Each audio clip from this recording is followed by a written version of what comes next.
Accounting for just 8% of the population in the United Kingdom, Scotland is quietly responsible for the inception, foundation, and expansion of some of the world's most popular sports. The Scottish Football Association is the second oldest national soccer governing body in the world, and the first international soccer match ever played was between Scotland and England in Glasgow.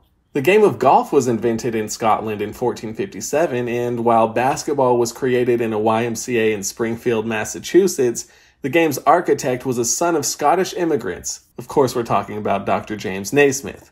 In spite of its tangible connection to the roots of the sport, Scotland is far from being a hoops-crazed nation, at least for the time being. But coaches like Neil Harrow are part of a small crop of rising stars hoping to galvanize the basketball movement all across Great Britain. Please remember to replace the speaker on the post when you leave the theater. Show starts in 1 minute.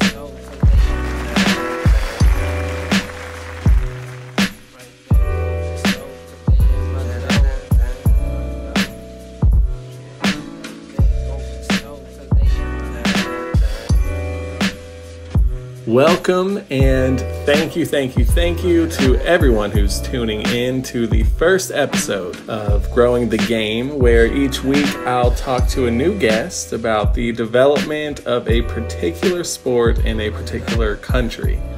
This is something I've wanted to do for a while as a student of diplomacy, and the more I study about how the growth of sport impacts local communities abroad and concomitantly their relationships with people beyond their own borders, the more I feel obligated to share this knowledge with the public. So, Queen Elizabeth once said, and I'm paraphrasing, but she said the same rules apply to everyone in sports. There's no age, racial, or cultural barriers to participation. Enthusiasm for a sport brings together people from every background. And she's right. That's what makes sport a perfect tool for diplomacy, which is fundamentally aimed at overcoming the barriers conferred on the world by a system of anachronistic but necessary states. All that to say, the purpose of this series is to have conversations with people who know their respective sports and the trajectory of those sports in their home countries. Today, we're going to be talking with Neil Harrow, who is currently an assistant coach for the Troy University women's basketball team, a Division I program in Alabama. Neil is one of 3 Scotland natives coaching in NCAA women's basketball, and he's played and he's coached professionally in both Scotland and Spain, and he's going to talk a little bit about that as well. He earned his degree in sports coaching and physiology from the University of the West of Scotland in 2010. Before I bring Neil on, I just wanted to give a very basic background on Scotland itself. Scotland is one of the 4 countries that make up the United Kingdom. There's England, Wales, Northern Ireland, and Scotland. All of these countries, except for Northern Ireland, are on the island of Great Britain, but all 4 countries come together to compete in the Olympics as one nation, Great Britain. However, in most other international competitions, Scotland competes on its own for basketball. The nation has its own governing body, Basketball Scotland, and we'll talk a little bit about that with Neil.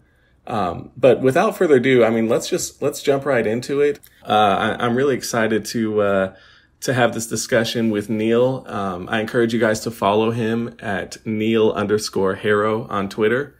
And if you guys enjoy this content, I encourage you to subscribe to this channel. You can follow me at Zach Mason Sports. There's going to be a lot more of these episodes in the coming weeks. So thank you guys. Neil, thank you so much for joining me. Thank you. Thanks for having me. So I just want to jump right into it. Why don't we start off with a little bit of your background? What town are you from in Scotland?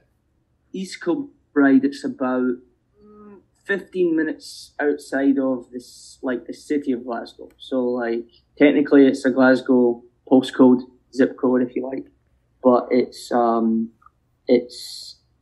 of touching. East Kibride is a city of its own. Okay, gotcha. So what's the community like there? What was it like growing up there, just kind of outside Glasgow?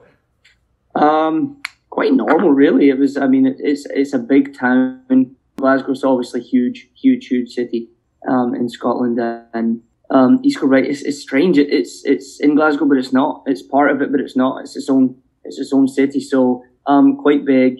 Several high schools, several. There's a huge shopping centre. There's huge. It's a lot of people. I couldn't tell you how many exactly, but it's big. So quite a normal kind of city upbringing. Yeah, and I'm curious. When were you first introduced to the game of basketball? I'll be honest, my memory is not the best. Which make you second guess why you had me on here. But I can't remember exactly why or how. I just knew that I wanted to play sport. I just knew that I had tried everything. My father played a lot of rugby, and I tried to play rugby. I didn't like it. I'm small and I was very skinny. And it's rough. Like, rugby's rough. You have to be tough as nails to play rugby, and I wasn't. And it's cold. Like, Scotland's freezing. It rains all the time. And I tried it probably just to satisfy him and say, I tried. I played football, soccer. So I tried to play football. I played at like a youth club level, as every child in Scotland does growing up. We all try, and the older you get, they kind of weed out the ones who either don't want to do it seriously or aren't talented or whatever. I tried tennis. My grandmother on my dad's side was a terrific tennis player growing up, right up until, God, she must have been close to 60 before she stopped playing. Club champ. It's all very connected. I ended up working behind the bar at the club where she played tennis, where my dad played rugby. It was one big sports club. Mm-hmm. And in Europe overall, we high school and college sports, they do exist, but they're not that big for the most part, with some exceptions. But it's club level, everything's club. So my dad played rugby at the same place that my his mother, played tennis. And there was also cricket there, which I never tried. I wasn't interested in cricket. What other sport? We have golf there. And then I think that's it, mm-hmm. the sports at that club. So I ended up working there when I got a little bit older. But yeah, I tried every sport that I could. I tried gymnastics. I raced and jumped horses, which not many people know. But yeah, so I tried every sport. And I don't know which came first. I went to high school. That's what happened. And high school in Britain works a little bit different from here. You go when you're 12, mm-hmm. and high school lasts 4 or 5 or 6 years, depending on what your desires are. You can leave after 4, and you're usually about 16. And you can either leave once you turn 16 and do nothing, whatever you want, or you can go to trade school, like to build houses or to lay floors or to be a carpenter. You can go to trade school. Or you can stay, if you want to go to college or university, you stay for an extra year, your 5th year, mm-hmm. and you get you take exams and try and get the entry qualifications.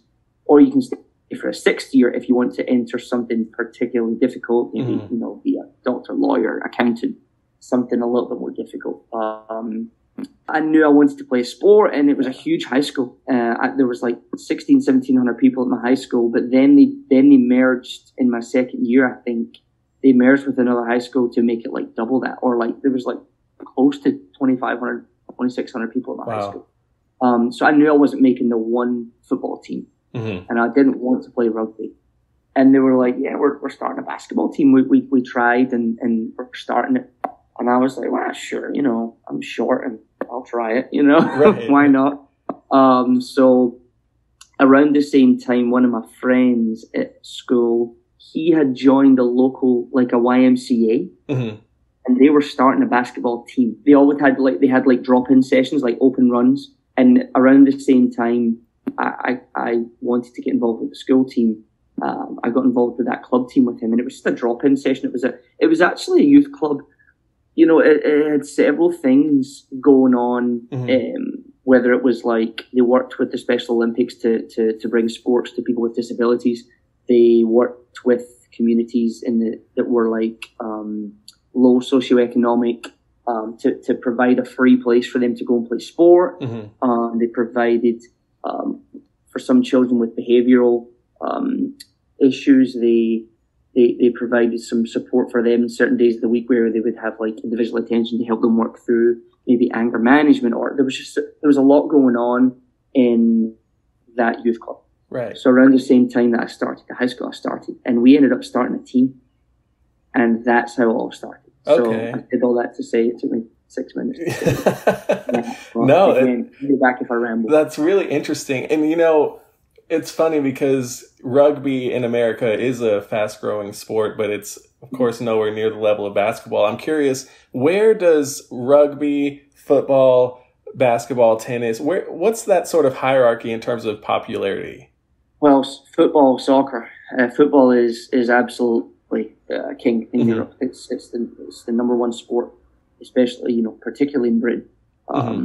In Great Britain, there are some dominant sports such as football is the number one. Then I would say probably rugby. And someone somewhere will be listening and tell me I've got the order wrong. Yeah, that's certainly football is number one. But then I would say rugby. You know, tennis is in there. Golf, of course, is in there. Things are growing, of course. You know, hockey in certain places, field hockey is big. Outdoor, those are your main ones. And then basketball is growing, but it's probably on the level of like volleyball, basketball. Right. You know, American football is there and it's growing.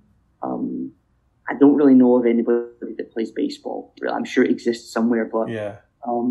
So yeah, I would say that would be probably the kind of hierarchy, or wherever you said the priority list. And, you know, I'm curious, like, what's the environment like for young basketball players in Scotland in terms of resources? Are there gyms? Are there parks that have basketball courts all over the place? Is it harder to get access to play basketball? It's hard. I think it's hard. It's easier now because the councils and the government, they decided to build like these multi-purpose, like outdoor, where they've got a soccer goal and also a basketball hoop, and they've got like lines for maybe like 3 or 4 different sports, and kids can just go in there and play whatever they choose because it's all one like metal cage type idea. It's hard. It's also extremely expensive to play sport in Britain, and it breaks my heart because it's a reason that, you know, one of the reasons I think the country is struggling with obesity and fitness and like it's really hard to master your craft because, you know, for you and I and 8 more friends to hire an indoor basketball court in Scotland, 2 hours, we would be over £100, which is like $120, $130. Wow. And it's a lot for kids, especially if you're not rich, right. You know, which friends and I were just normal kids. You know, we didn't have a lot of money. So for us to come up with like £10 each, £10 each to go and play basketball once, twice a week, it really adds up and it becomes difficult. And competition is so high for courts because there's not that many, and they know that they can always find a way to rent it to indoor football, like 5-sides football. So it becomes really competitive. It becomes really difficult. That would be one of the problems. The other problem is, there are some outdoor courts, but, you know, just like everywhere in the world, you struggle with vandalism. You know, sometimes they get vandalized or broken, or they upkeep, like, you know, whoever installed them, maybe the government or the council, they maybe don't spend that much money either maintaining it, upgrading it, or installing it the right way, the first time. You know, there's a place in Glasgow called Victoria Park, and Victoria Park has like 6 full-size basketball courts, right? And it's in Glasgow, and it's a really great place, especially if the weather's nice, which it really is. But still, my friends and I would go. We would drive. Well, we didn't drive back in those days. We would get on like 2 buses, and it would be like close to an hour to get there with public transport. Maybe like 45 minutes. And we go play outdoors in the summer. We'd spend all day there, but it's hard to get to. And over time, not so much over time, but they built it on a hump, like the middle of, it's not level. So it's really good because it's outdoor, it's free. If the weather's nice, it was always a really good, environment. But it's interesting. It really is. And, you know, how kids are getting into the game now, specifically if it's so hard to get that access to gyms, if there's not a whole lot of basketball courts. What's kind of flipping that switch and at least getting kids exposed to basketball? Is the NBA on TV? Like, what is it that kind of gets kids interested in the sport to begin with? You know what? You'll get me in trouble here, but there's a federation. There's like Basketball Scotland Federation. Yeah. They're trying. I think I would possibly do some things differently, but there is a federation in place whose job it is to try and develop the sport, and they've got some full-time employees that are making a salary, right, and doing what they can to try and get kids involved. And the junior NBA, the junior NBA thing that they've got going around the world, I think is really good because it exposes people with the brand of the NBA, so they get excited about it. So that there's some things involved there. There's a few things in place, a few initiatives, you might say. There's some organizations as well, some charity organizations that do things to get kids involved, specifically in those low socioeconomic areas. One of my really good friends, Jamie, worked really hard. He's now in Australia, but he worked really, really hard to, I think at the time it was called Twilight Basketball. Mm-hmm. And it was basically designed on weekends at nights to go into those areas and keep the kids off the streets doing a sport. I mean, they would sometimes play basketball at 11 or 12 at night to try and give kids another option to, right, to reduce crime and to reduce underage alcohol, yeah, to all these things and violence, and give them a way for something to do. Because a lot of the time, these bad things happen because children have nothing else to do. So right, they find negative things, Of course. So there's things in place. I think it's just hard because there aren't that many opportunities, and there are leagues, which is great. There's mm-hmm. leagues, and the top leagues are actually really, really competitive. The standard is really growing. So there are leagues, mm-hmm. Local and national leagues throughout Scotland. I would say just that between schools having teams and introducing it in physical education and PE, right, teams at the schools that maybe don't compete in leagues very mm-hmm. often, but the PE teacher will start a team and they'll play friendlies, or there are some leagues, of course, but and then there are some clubs, and then the junior NBA, and then the local club leagues. I would say that those would be your avenues for kids to get involved. So I'm curious about the national governing body, Basketball Scotland, and the national team as a whole. What's the fan support like for the national team? Obviously, it's not a basketball powerhouse in Europe, but they've qualified a couple of times for Eurobasket in the 1950s. And I'm just curious if the national team is something people in Scotland really get excited about, or is it something they're kind of indifferent to? It's hard because there's so many layers to that question, because sometimes we compete as Scotland in certain competitions, and sometimes we compete as Great Britain. Right. Like in the Olympics, it's not a Scotland team, it's a Britain team. Right. Okay, and then sometimes, like you said, Eurobasket and stuff, we compete as Scotland. So, sometimes it's different. I think in anything that's not that big, you have your people who are involved and they're super passionate and super involved. Just mm-hmm. like, small college teams in the States. You don't have a huge fan base, but the people who are involved are really passionate about their team and their college and so I think there's the numbers probably aren't huge, but the people who do like it really like it. Right. The general public, if I'm honest, probably just don't know much about it. That one thing I wish was better would be like our ability as a country to get information across to the population, to mm-hmm. the young kids. But part of that is funding. It's a small country. It's a developing sport. It is growing. It really is growing. I mean, there are several leagues, and it's not like some obscure sport that nobody knows about. It's definitely not that. It's just not.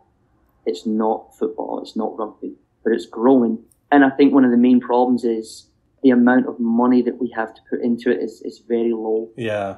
Funding is often getting cut by the government. Right. I don't know the ins and outs. I can't promise to give you all exactly, because I'm not involved. Is that not? Is it something that's not a priority necessarily among leaders in the United Kingdom? Say, just like fielding a competitive basketball team. Is it just lower on the priority list compared to America? And this will be a controversial answer, but I'm sure it won't be the only one. I just feel like sport overall is not a priority as much as it is compared to the States. Right. The United States is like lives and dies for sport. Like it's like everything. Right. And money is thrown at sport at a level that is unheard of in anywhere else in the world. Yeah. Other than maybe, I don't even know. I really don't know. I think some maybe Eastern European countries really have some wealthy people who like to invest in their sports that they like. But as a whole, I mean, there is nobody throwing that type of money at sport right. in Britain that compared to the States. So I think it's just hard that I don't want to say people don't care because the public loves sport. It's not the same type of priority as it is here in the States. Right. Which is one of the reasons that people who are really serious about, like myself, like I really wanted to pursue a career in a country that would provide all the resources to compete at the highest level. And it's just like anything. If we want something to be bigger and better than it is, it requires investment of time, money, resources, all these things. And sadly, it's hard. It's a war. Every maybe a bit dramatic, but it's definitely a battle. Right. On a weekly basis. You mentioned the professional leagues that are throughout the United Kingdom, but the Scottish Basketball Championship is the top level in Scotland, but the second tier league to the British Basketball League. Am I getting that right? Or no, you're right. You're right. Speaking? Homework. I like this. So let me try to explain it. So the only professional men's league there is throughout the whole of Britain is the BBL, the British Basketball League, and it's a pro league. It's, players are paid. They compete throughout, from Glasgow to London to, Newcastle, like the whole up and down, right? The women recently, within the last few years, the women also started a women's BBL, WBBL. So they, although funding isn't where, similar to the WNBA versus the NBA, the funding isn't where it needs to be. Right. But at least the league is going, and I think it's going in the right direction. The difference, I would say, between the BBL and the WBBL is that the WBBL is a lot of it is affiliated with universities, and players are studying a master's at the same time as competing. I don't know. I don't know the ins and outs of the contracts and stuff, but I would imagine rather than making salaries, some of the players are getting their tuition paid for, which if you're from Scotland and you live in Scotland, your tuition for your first degree is free. Oh. Which is very helpful. Yeah. Because I got my degree in Scotland and didn't owe any money at the end of it. Wow. It's glorious. In England, it's a little bit different. They do pay, but it's nothing like here, where you can, over here you can pay 30, 40, 50, 60, 70,000 a year for tuition, so it's not like that. Yeah. It's brutal. I can speak from experience with that. Where did you go? I went to Texas Tech University, but I started out my freshman year at the University of Missouri, and I did a solid $40,000 in out-of-state tuition for that year alone. And so, I'll be paying on that for the next couple of decades or so. But I'm fortunate because that undergraduate degree was free in Scotland, and then I was a PA in Georgia where that was also tuition paid for. So I'm lucky. I'm very lucky. I didn't for granted. Yeah, no, that's the dream right there. But and I am curious quickly about the college basketball. So those teams are a part of the professional league, unlike the United States, obviously, where there's the NCAA and they play in that league. This kind of mixes the professional with the colleges. Well, there is a universities league, right, that compete just with universities. The WBL is clubs, but some of their players are studying, there's an affiliation. So I'm trying to, and I don't have a perfect understanding of it because the WBBL started after I was gone. Oh, okay. So my understanding is this, and forgive me anyone that's listened if I'm wrong, but if the Spurs had an affiliation with University of Texas, right, people would play for the Spurs, and instead of paying them a full salary, Tony Parker would have a scholarship to Texas. Right. And he would be allowed to play for both, I believe. Texas wow. and I think. Wow. That's the part I'm least confident in. Yeah, there's like, he would study at, he or she would study at the university and play for the club at the same time. It's kind of a needs must because, you know, they don't have tens of thousands of pounds to be paying these players. So they find something and it's, okay, well, we can pay for a small salary plus, you know, tuition or something or room and board. I'm sure every package is different, but that's the WBBL. As far as I know, the BBL is a lot less of that and more just strictly salaries. But they're low. They're really low. And yeah, the standard of basketball is good in the, you know, in both those leagues. I think it's growing and I mean, we've had in the BBL, there are several Division 1, NCAA Division 1 guys playing BBL. You know, I remember the team from Scotland when I was there. They had a guy from Georgetown. They had a guy from Austin P. They had a guy from I want to say a guy from UNC. I think I don't know how much he played, but I remember there was a guy from UNC. So they've had some guys from high profile. Yeah, that's no joke there. The standard's good. Yeah, the standard's good for sure. So that's your pro league, right? Right. And the top league in Scotland, just Scotland, that doesn't travel outside. Right. The Scottish National League competes. There's like, I don't know how many teams there are now, but like there were, when I played, there was maybe 10 or 11 teams. Yeah. And we traveled throughout Scotland and you would play on a Saturday, every Saturday. Okay.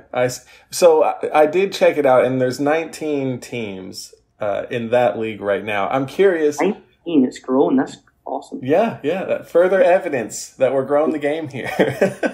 Yeah, it's grown. It's grown. So I played in the Scottish National League for Glasgow Storm. I played there, I think, 2 seasons, but it was right when I would have been 18. Okay. And then I guess 19. How about this? So 18 and 19. And when I was 19, I played for the men's team and I head coached the women's team. Oh my goodness. That was my first head coaching job. That was my first coaching job. Yeah. And I didn't get paid. I coached the women's team. They had a women's team and then they had an under 18s girls team, which I didn't coach. I coached the women's team. So yeah, so I have been and played in, several games. Right. I remember it well. So what's the attendance like in these games? Low. I mean, the most we played in front of would have been like Falkirk maybe drew a few hundred people max, maybe 200 people. Like cup games would draw more, like cup finals would draw more, but I mean you're not playing in front of thousands, right? Yeah, like in the very low hundreds. I mean sometimes you'd show up and there'd be 50 people. Yeah. Sometimes more. I would say our average home crowd, we would, and it's like chairs around the sidelines. It's like someone puts out chairs. Right. So, but it felt big time. Like it felt really like, wow, people have taken time out their day to come and watch us play. And I'm trying to think if they paid to get in. I don't think we did at Storm, but I think some teams, like Falkirk was really big at the time. I want to say that Falkirk actually charged entry. About that. So yeah, like people would come and pay like a few pounds. Yeah. And then, but yeah, people would, I was like, wow, like people are here and I'm just warming up and there's people here. Yeah. Now, it would be maybe a lot of the people that were just affiliated with the club. Right. Or like girlfriends of the players or wives of the players or whatever. But yeah, people were there. So, but otherwise, tickets are generally free to go see most games. Yeah. Oh, that's interesting. Yeah. Wow. I mean, that's the thing that I also, I question it, like some small colleges here. Yeah. I often wonder why, what's the point in, and again, I don't want to go into this, but what's the point in charging $5 to get into a game? Right. You'd rather just make it free, like some other sports. But some sports are free, right? Yeah. So, I don't know. Some people say that once you put value on something, it becomes more attractive, right? I've heard that argument. if you charge £3, then people are like, well, it becomes more attractive. Right? Yeah. So I don't know. I don't know what to tell you. But yeah, the attendance was low, but yeah, there were some people there. Now, as far as the atmosphere is concerned, like, were they rowdy fans at least? Or were they more reserved? See, this is what you've done. You've seen some Greek first league basketball game where people are throwing like toilet paper on the court and like flares, and you're trying to. It's nothing like that. No. 50 people that came to watch us, the worst you would get would be like some interesting comments to the referees. Yeah. That kind of stuff. Right. But there's passion there. You might have a little come and go with a little back and forth with some of the players, but nothing like, there's no security at the games. Like, it's not like that. It wouldn't really get, every now and again, just with, or like youth, like if it's youth teams, like there was a junior national league as well, which is really good. Well, it's a good standard. Under 18s, National League now. Once you get under 18s, under 16s, sometimes the parents get after it, and they'll, because they feel very invested, and they'll get involved. But right. For the part, nah. So, what's the biggest team in Scotland in terms of just notoriety? It changes. It's changed through the years. Edinburgh Kings was a huge use when I was playing. That was like the team. Like if you were under 18, because their club coach was also the Scotland national team coach for under 18. His two sons played. They were really, really good. So I think like that was an attractive club if you were, somewhat close to the area, the Edinburgh city area. You would go play for them because that was a powerhouse, and the coach had ties to the national team, and so. It's been Edinburgh Kings, it's been Falkirk Fury, it's been, it's changed through the years. So those teams, they're not like in certain countries where you have a sponsor as part of the team name, or? Yeah, sure. Yeah, there are. Yes, but it's not on the level of like a sponsor, like when I was playing, a big thing is trying to get a sponsor to pay for your uniforms, your strips. So like if we can get a local company to sponsor us for your strips, your uniforms, your game uniforms, they can put their company name on the back or on the front of your strips, right? Like I think you see it all over Europe. We were also sponsored by a nightclub. like 1 year we were I think we were sponsored by Carbon. It was a nightclub in Glasgow. I don't know what they gave us. Yeah, like if you win by 13, you get a free shot, or what? I don't know. We never won by 13. No, I can't. Obviously, as a player at that time, I wouldn't have been involved with that kind of side of things. But I think it was just like, we don't have like a director of operations, the head coach, or the club would have a secretary that would like call up some companies and be like, hey, can you toss us like £500 so we can buy strips for the guys, and in return we'll give you advertising. I'm just talking about the National League here. I'm trying to think of like other sponsors. We had a building company sponsor the Glasgow Storm local league team 1 year. They put their it just depends. Now some clubs like Falkirk Fury had a main sponsor for ages. I can't remember who it was. Edinburgh, I want to say, again, I could be making this up. I think they were sponsored by the local council. Like, I think they were called the City of Edinburgh Kings because they were, like, sponsored by the city. Wow. Past. Don't know. Can't remember. Yeah. So, yeah, yes and no. Like, it can't, they can request, like, team part of the name, but it never seemed to me at the time to be that official. Right. And you've been involved in basketball in Scotland and in Spain and now the United States. So can you tell me some of the key differences you've seen in the culture around the sport in each of those countries? Well, yeah, Spain was really different because basketball was like a lot bigger. The amount of people that played it was completely different to Scotland. So I was also living right in the middle of a city that was really, really busy. I lived right in the middle of Barcelona. So I went there, and you could walk Like literally. So like if you imagine yourself just walking along a busy main street in any city, you could walk 3 blocks, and every 3 blocks or maybe 4 blocks, you would find another club. Oh, like, wow. I don't know how many clubs are in the city of Barcelona, but it's like, there's a lot. So some of them, again, operate out of schools, and some of them don't, and some of them, like a lot of them, they're like an umbrella for like several sports. So you would have like, well, let's just look at Barcelona, for example. Like FC Barcelona, the soccer team, like probably most famous in the world, and Real Madrid. These guys, like they also have other sports. Right. The basketball team is the same club as the soccer team. Yeah. Right?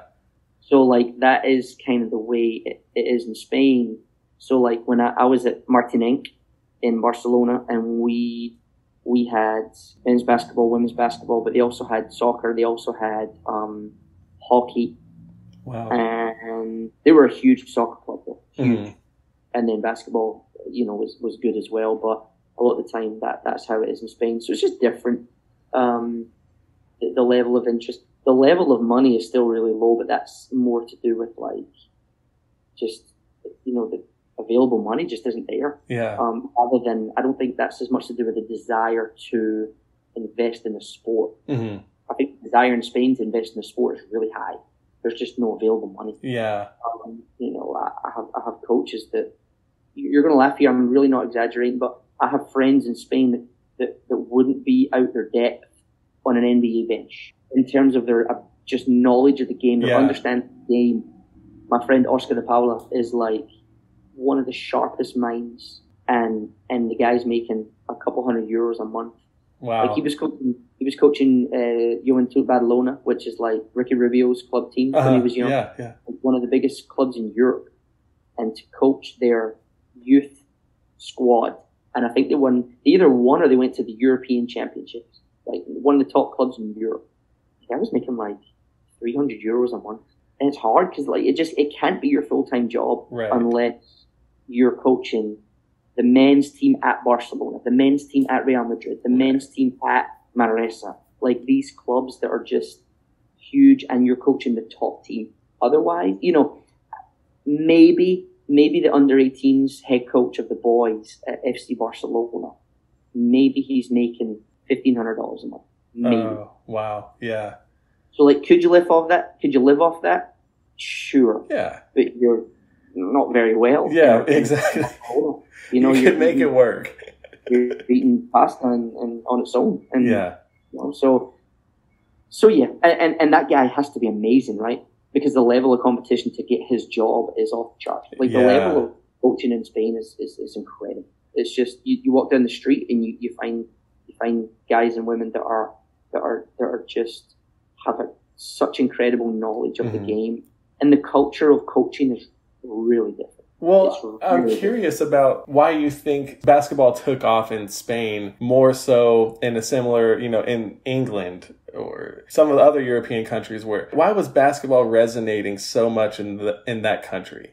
I think part of it is how taught. Some of it is the amount of people that play and coach it. Some of it is, opportunities. Some of it is the history of the sport, goes on. It goes further back than basketball in those countries. So we're just, Scotland, England, like we're still a little bit behind them in terms of like years of doing it. But also I think it's just the level, and this isn't to disrespect anybody, the level of coaching in Spain is really, really high. Really high. I mean, it's amongst, if not the top basketball development country in Europe. Like, I mean, look at where it is, and the population is not that high. Right. Like, I don't know how many people in Spain, like 60 million or something, so you compare it to. In fact, I don't even think it's that much. So the population is not that high. So, like, population of Spain is 47 million, right? 47, so yeah. Considering that's not that high, they're really successful in European Championships, Olympics, like all these things, men, women, like, their teams are really, really good. Look at the amount of pros in the NBA that have been, and the WNBA, like, there's a lot of Spanish players there. Oh, yeah. And I think a lot of it is a credit to the grassroots, like the foundations of how they educate their coaches, how they focus, like the people who run these clubs are really focused on the right things. And there's probably more court time available probably in Spain than there is in Britain, like ability to get in and practice. So like all those things add up to just, and the tradition, like the expectation and the tradition and the level of interest. You know, I played games in Spain where there was a lot of people there. Yeah. Or I coached, and I didn't play very high level in Spain, but you know, like coached some games where I was like, wow, this is a crowd. Like this is, again, it's mostly family, friends, people in the local community, but because it was watered down a little bit because there was so many options for them. Like I said, Barcelona, in the city of Barcelona alone, the amount of options that people have to go and play. It was really common to transfer club to club to club every couple of seasons. Like kids would just have so many options. Yeah. And the recruiting rules aren't what they are in America. Like in Europe, you can just call a kid up at any time. Go talk to him after a game. Like he gets done playing, walks outside, and you can just be standing there and be like, hey, you know, come play for us. Yeah. Like, and it's absolutely fine. So wow. So yeah, so many things add up to make it just slightly different. Right. Are there certain cities throughout the United Kingdom, throughout Scotland, that are more basketball cities, so to speak, than others? And is there a difference in the perspective on basketball between Scotland, England, Wales, Northern Ireland? Like, are there certain areas that like it more? So I would say just every large city is more basketball oriented because there's more of everything. Mm-hmm. Like when you've got a huge city, there's more of everything. In Glasgow, there's more, you know, fencing, you know, like the sport of fencing or the sport of boxing, or oftentimes you'll walk down the main street on a Friday night, you'll see boxing, but it's not. It's not sport. It's just not regulation. When the pubs close. No, you like there's just more of everything. So like there's more population and opportunities and you know resources and stuff. So I would say I don't know if we were to talk like per capita, I don't know what the answer would be, but like obviously London, obviously like Newcastle, Manchester, Glasgow, Edinburgh, Dublin, all these places, like because there's more of everything, you're going to get like a more rich basketball, but it's also going to be richer in everything. Yeah, that's interesting. And I asked because I was talking with a coach from Russia through this clinic, and he was living in a city that I will never be able to pronounce, but it was very small, like between 10 and 20,000 people. And he said that for whatever reason, they just loved basketball in that town, and then it kind of grew, and the club there grew and became kind of a perennial playoff contender there. And so I was curious if that's something that's reflected in other countries or it was an anomaly. There might. I mean, I'm sure there's one or two. It's hard to keep up, you know. But I think part two of your last question, I think, you know, is anything further ahead than the other ones. England is the best country for basketball in the United Kingdom because partially because the population is the biggest. You know, you have more people to choose from. I think they probably a slightly bigger sport in England than it is in Scotland. Although, like I said, I don't want to create the impression that it's a very, very obscure sport. It's definitely not. It's definitely one of the top. You know, after football, rugby, golf, and tennis, you know, we're right there. Yeah, we're right there with like, you know, like badminton's a big sport. Like, but basketball's probably ahead of them. You know, we're right there. Yeah. So, but just, you know, I would say probably England's ahead. Ireland's probably next. Yeah. And then I would say we're probably ahead of Wales. Again, Wales is really small, so it's not impossible in a small country. There's some small European countries that are really, really, considering like the size of like Lithuania. Yeah. They're phenomenal in basketball. Phenomenal. Yeah. Right. So it's not like it can't be done, but of course it's harder. Yeah. And kind of going off of that, I'm curious, like, what are some of the things that you think could be done to improve the pace at which the game is growing? You kind of even talked about social media. There's not a whole lot of marketing being done by the teams themselves. Maybe some more help from the federation. But what are some of the things that you could envision helping the cause of basketball? You know, I think continuing to study other countries that are small and are really doing a good job. You know, look at Italy's not that big, and Right. they're doing a phenomenal job with basketball. Lithuania, like Denmark is small, and their basketball team is good. Mm-hmm. Not like a powerhouse, Right. but just looking and getting ideas. Like, say you get 2 or 3 ideas from Denmark, 5, 6 ideas from Lithuania, and I think it's just hard, because this isn't necessarily a dig against anybody, but because I know it's hard with such limited. But phone calls are free, emails are free, Mm-hmm. time is free. Yeah. And I think it just takes the right people. But the phrase that is so applicable is, you don't know till you know. And I thought when I was in Scotland, I was like, oh, I'm going to be good at this. I'm going to, I know what I'm doing. I went to Spain and realized I knew nothing about basketball. I knew nothing about coaching. I knew nothing about, I couldn't have told you the difference between a matchup zone and I didn't know what a matchup zone was. I didn't know what, just so many things that now. I couldn't have told you more than 4 plays. Yeah. I knew the plays that I saw on TV and ran with my team in Scotland. But now, the other day there, I did a clinic with you guys and we talked about 50 out of bounds plays in 30 minutes. Yeah. You just don't know till you know, right? So, and there's still so many things that I don't know. And I think one of the problems in small countries is when you're not exposed to that much stuff, you just don't know that you don't know that you don't know. Right. So I think it's just about getting people. There was a guy recently that came over from Spain and got a job, like a kind of decision-making, quite an important job with the federation. Mm-hmm. And I think he made a lot of change because he knew what they didn't know, and he knew what was missing, and he wasn't scared to try new things. But it's not just anybody's fault, because funding is an issue. Lack of positions is an issue. Mm-hmm. But at the same time, of course, more can be done to try and figure out why are other countries succeeding and what can we do. All right, well, here's 7 ideas from Lithuania. We can't do these 3 because we don't have funding, right? But these 4 things are free. And it starts with things like coach education. It starts with people who actually want to coach. Mm-hmm. It's hard to convince people to coach for free because there's no money to pay coaches, right? The only people that are getting paid to coach is the Glasgow BBL head coach and the WBBL coach, right? Right. The 2 in Scotland, the pro teams. Nobody else, I don't think, is getting paid to coach at these clubs in Scotland, right? So, unless you love the game, it's hard to get people to dedicate a lot of time to get better and learn and watch clinics. Right. When I was in Scotland, there was a few clinics.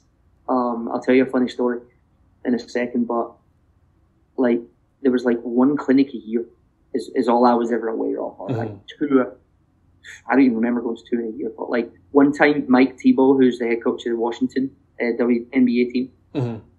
he came over years and years when I must have been 15. And he brought his daughter, Carly, who is currently the associate head coach at Minnesota, University of Minnesota. She's amazing. He's amazing. They came over and did a clinic on shooting form, aim like shots or something. I can't remember what it was. But I traveled an hour and a half to be there. Mm-hmm. There was only 35 people there, and it was free. Wow. Right? We put on a free clinic, and only 35 people showed up. Wow. Because it was a Sunday morning. It was in the middle of nowhere. Not middle of nowhere, but it wasn't this really that well-known place. And I'm just wow, I'm sitting front row, and the funny thing is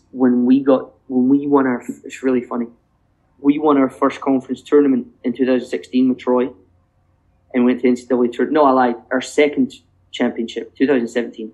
And we drew Mississippi State in the first round. Mm-hmm. That was unlucky to draw them. Yeah. A Final Four team. 2 years in a row, we drew a Final Four team. Oregon State and then Mississippi State. Wow. So we draw Mississippi State. So as soon as we get the draw on selection Monday, we get the draw, and the whole staff rushes into the office to start scout reports and start film and all that. And I look at their coaches and I'm like, Carly Tebow, why do I know that name? So I ended up reading her bio and stuff. Yeah. It's his daughter, who I had watched demonstrate in Scotland at a clinic 15 years ago. That's crazy. We're 30 now, and she was still in high school. Wow. And so that was my opening line. I was hey, pre-game, I was this is going to sound so goofy, but you remember doing the clinic in Scotland? And she's like, yes, it was really, really fun. I really enjoyed seeing the country, blah, blah. So now we're friends, and it's really funny because it all goes back to that one clinic. But anyway, wow. So it's hard to convince people to take time to get better and learn and be vulnerable and say that I don't know. And it's also hard to find people that know what to teach them. Right. So like so much of it is coach education. Like taking the Spain model where your only goal with kids, and this is amazing that they do in Spain, the only goal of kids basketball, the only goal is to improve their ability to play the game. Mm-hmm. Skills, techniques, decision-making, be a versatile player, learn to pass, dribble, and shoot regardless of what height you are. Have fun. I'll say that again. Have fun. Enjoy the sport. Mm-hmm. Be a good teammate. All these things is the only priority until they're like 15 or 16, right? Mm-hmm. Can you imagine if that attitude was adopted in this country, in the States? Everything would change, right? Right. But anyway, that's for another podcast. Yeah. But, so like kids learn to do all these fundamentals, and athletically they're behind the States, you know, but skills wise and ability to perform different techniques, decision making, reading the game. But ultimately the goal in Spain is for kids 8, 9, 10, 11, 12, 13 years old to develop and ultimately stay in the club and play for the men's or the women's team. That is the goal. And you can't do that unless you get good enough over the next 10 years of your life, right? Yeah. And that is a really, really good concept because if you don't know that and you don't understand that and you're not willing to buy into that, all you're going to do is concentrate on how to win the next game. Yeah. Which, you know, listen, I'm as competitive as anybody else. I want to win. But you have to look at the big picture and develop. The level of basketball has to get better. Yeah. That is the goal, right? You have to make these kids better. You might win a game and none of your players can dribble the ball. You might win a game somewhere and none of your players can dribble with their left hand. Mm-hmm. But really when they're 14 years old and you've sat in a 2-3 zone the entire game and you've only won because X, Y, and Z, yeah, you can chalk that up on your resume, but at the end of the day, are you helping to grow the sport? And that is the hardest thing to do because we're told in society from the youngest that you're only valuable if you win. Exactly. You're only valued if you score. And I'm reading a book right now, What Drives Winning, Red Letter, really good book. And your value depends on, you know, how many points you score. Like, what's the first thing they ask kids when they get in the car after a tournament? Yeah, how many points did you score? Yeah. It's damaging, right? To a kid's self-esteem, to a kid's priorities, to the development of sport. Mm-hmm. Like, you have to take into consideration, I think it's something that Spain does and they're not the only country, it's just my only experience with a basketball, a sports culture that's like that it's really, really good. Yeah.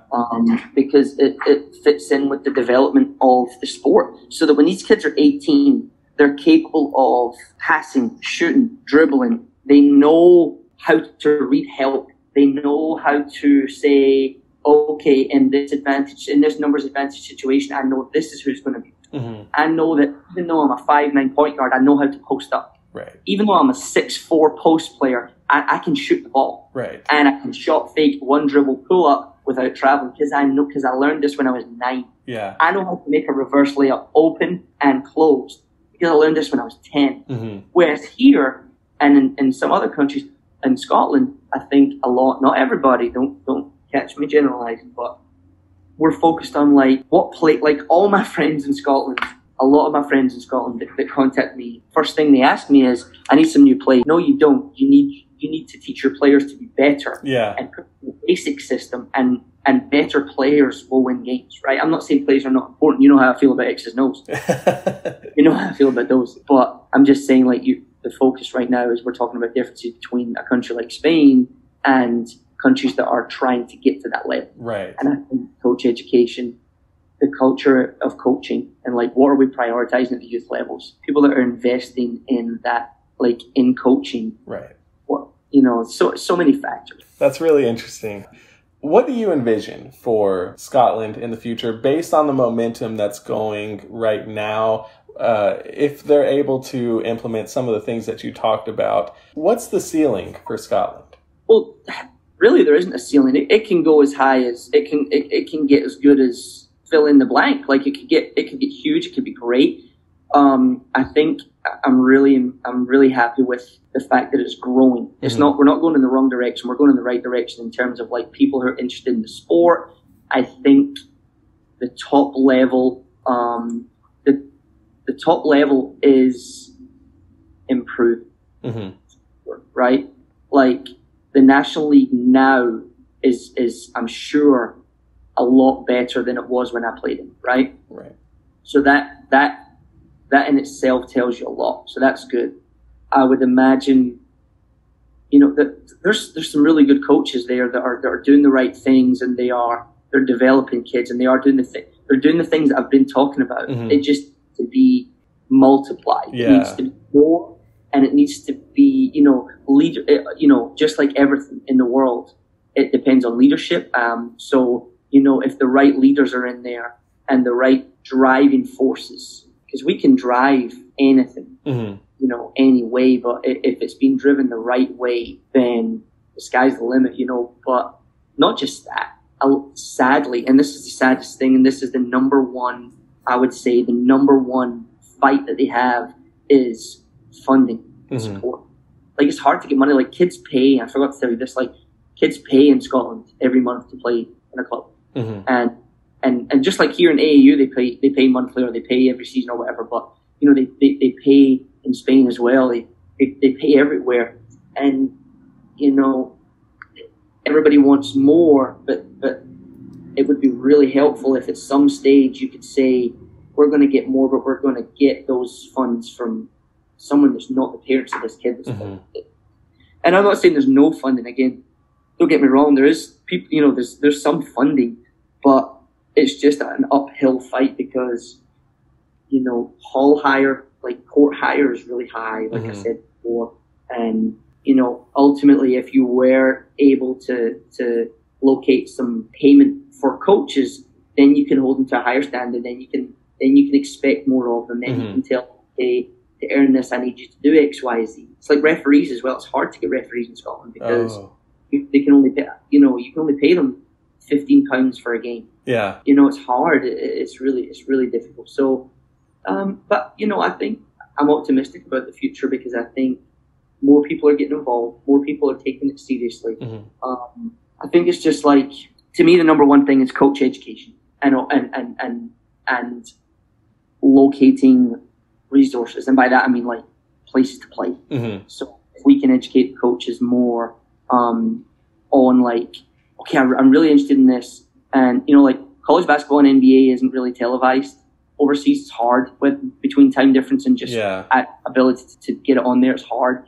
So like, they're not exposed to that much basketball, right? So I feel like if there's some really, really enthusiastic people over there that want to get involved, whether it's coaching or helping or whatever it is, and they just don't know how. They just don't know how to build it. And that's okay. It's not their fault. I just think we need as many people as possible to hold like they have like coaching courses, like, and you have to be like a level 1 to coach this league, or you have to be a level 2, like things like that are good. But again, then you're requiring people to take courses that are get paid to coach. They're like, well, I've got a Monday, Friday, 9 to 5 job, and now you want me to go 4 weekends in a row and go through this coaching course. So it's just a constant back and forth. But at the end of the day, these are the things that are going to propel the sport forward. Would be like things like coaching courses, things like online resources, things like, I'm just speaking off the top of my head. I haven't thought about this before, but like if you join this online coaches club, for example, and it's either free or really cheap, like, £25 a year, something like that. If you join this, you'll be given weekly tips from somebody. I don't know. It could be anybody that just knows what they're doing. Maybe somebody in the federation, or somebody that, maybe the pro coach can be, that part of his contract is you have to provide weekly, and I'm just speaking off the top of my head here, weekly clinic notes or like weekly videos to everybody that's in this club, and really everybody that coaches in Scotland should be in that club. So that's just an idea. I never thought about it really before today. Like I said, I'm not really that involved with it, but something has to, but I'm optimistic. I am. And I definitely think there's a reason to be optimistic with people like you leading the charge. So once again, I just want to thank you, Neil, for your time, and to everyone listening, I appreciate your support. I hope you join me again next week. But until then, give Neil a follow on Twitter at Neil_Harrow, and tap that subscribe button to make sure you don't miss out on any future episodes. So this has been Growing the Game. I'm Zach Mason, and I'll see you guys next week.